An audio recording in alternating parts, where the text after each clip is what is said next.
on to agenda item 9, Mark, if you could present it.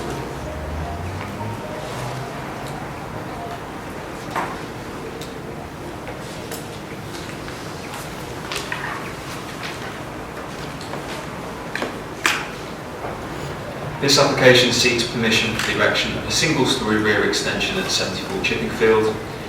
The application also includes the erection of a fence along the shared boundary with number 76, which is clarified in supplementary agenda 1, which was circulated this afternoon. The site shown here in red.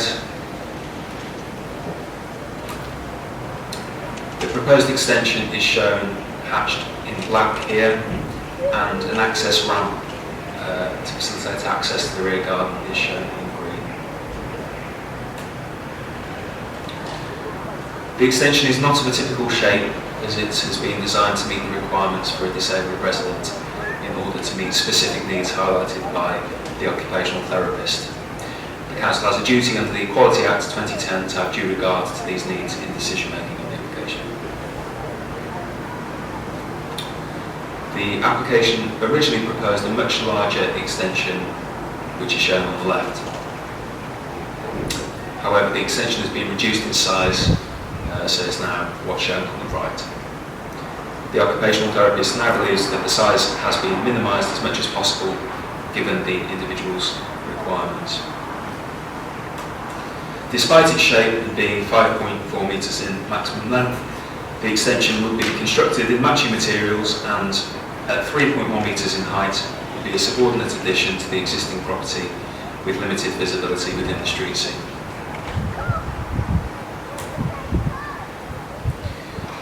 And the eastern side elevation from 72 is shown at the top of the slide, and the western side elevation from 76 is shown.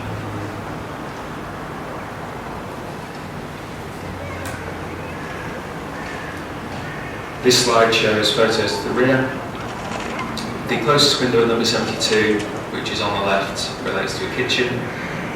The extension will be largely screened by the existing boundary fence. The proposed fence on the other side with number 76 would prevent views towards this neighbour also, and the extension would be 2.4 metres away from that boundary. Given the limited height of the proposal, it is considered that the impacts on the neighbours would be acceptable. Given the individual circumstances that are relevant in this case, it's not considered that the additional bedroom created warrants the creation of additional off-street parking. In the context of the reasons for making the application and having regard to the duty imposed by the Equality Act, it is considered that the design and the impact on the amenity of the neighbouring properties is acceptable. The application is therefore recommended for approval, subject to the conditions and informative set out at pages 34 and 35 of the agenda. Thank you. Thank you, Mark. We have two potential speakers, as far as I understand it. So I don't know which one of you wants to come up first, but... Neither.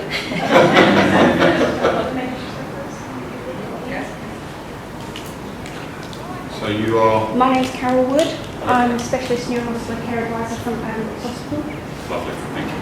I specialise in care for people with neuromuscular conditions, which are genetic conditions which affect muscle from the wet so that he can be cared for adequately as the condition progresses.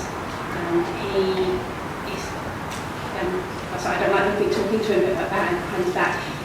Basically, there's nothing we can do about this condition. There's no treatment for it, we can only manage it.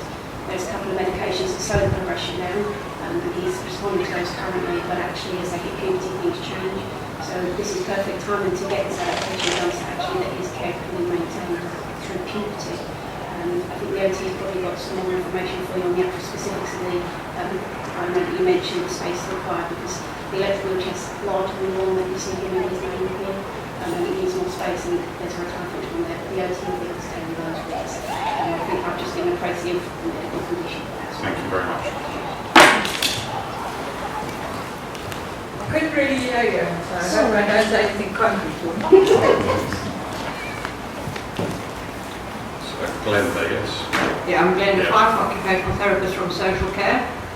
I'm involved with the actual design and the recommendations for ground floor living As Carol was saying, he's a 12-year-old lad with a degenerative condition. There's no other alternative property in Harlow that will meet his needs. He was rehoused into this property and it's not suitable in its current state. I viewed another property to see if we could rehouse him into that property, but it wasn't suitable and would also need extensive adaptation.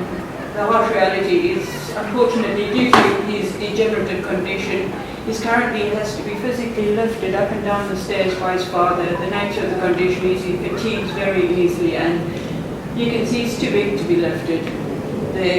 This extension will give him the independence that a young lad needs his age. It will give him access to a bedroom and a bathroom.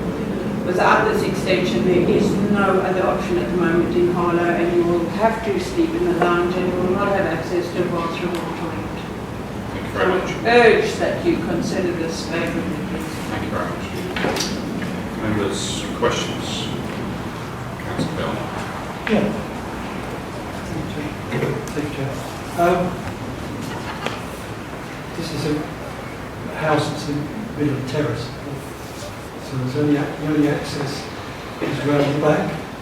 Have you got a picture which, obviously bringing building materials, I'm concerned about the residents along, is it the rear entrance of them? So where do they come in? So they would have to come around the back. Obviously, there is a. So they have to come around the back. There is a shared access. So that sliver there. You may have the photos. It's quite narrow, so I don't know. That's not relevant. There you go. So the bottom right one, so that's the access there. So I doubt that's going to be. I doubt that's probably going to be big enough for getting something in there. I don't know the practicalities of how it will be done, but I know it's going to be brought on in one piece and then clad after that. So presumably it will be craned in. So can I ask the question then, with regard to disruption for the other residents, if you like, whether we need some conditions to building times? When it's coming in one piece? In normal circumstances for any extension like this, we would normally put on construction management. If you want the comfort of having those details approved beforehand, then obviously that's something that's an option that's available. It's arguably not necessary given it's quite a limited scale proposal. But I don't know how it would get it. I'm only thinking there are six houses that back onto that, and this one here, it's side here. Whether for comfort, that's the right word, we put some sort of times on the construction. It's only not Sundays or something. You could put, if you wanted to put construction hours condition on, that's a reasonable thing to do if you feel the circumstances require it. I think so, I believe everybody else will second it for me. So just to be clear, that's construction hours. Hours, yeah. What are you suggesting next go down? Right, shall we move that into the debate? Because we're asking questions. Any other questions? Thanks, yeah. I'm curious if they will sort of pay for all this work. Is it going to be... It's not really relevant to planning. Okay, fine. Anybody else? Right, debate. We'll slope it up. Councillor Garland. So can I then propose the working hours restrictions? Yeah. Which is 8 till 6 week, Monday to Friday, and 8 till 1 Saturdays, and no Sundays and bank holidays. Yeah. So seconded? Yeah. Thank you. Any more debate? Councillor Clark? Well, I think, thank you, we have to take this very seriously. There to be a quality app and policy age 7, where we take account of the needs of those with special needs and disabilities. we do, as with our board, want young people to be as independent as possible. They're making the sort of maximum changes they possibly can for their needs, and we can't ask them to do anything different there. They can't go anywhere else in Harlow. So I would think that other residents would be sympathetic to that. And it takes overriding. It's overriding priority as far as I'm concerned. Thank you, Chair. Thank you. Councillor Livingston. I'd just like to say that I'd be very pleased to support this proposal for this build. For somebody that's young, that gives them a quality of life and a nice looking piece of extension there. So I'm very pleased to support it. Thank you. Anybody else? No? In that case, let's move towards the vote. So all those in favour of Councillor Garnett's amendment, please show. Okay, that is unanimously carried. So that is the building times are going to be conditioned. So in that case, we can move to the vote on the substantive issue, item 9, recommendations 1 to 3, with the amendments around building times and informative, which appear on page 34 and 35 of the agenda. Those in favour? That is unanimously carried.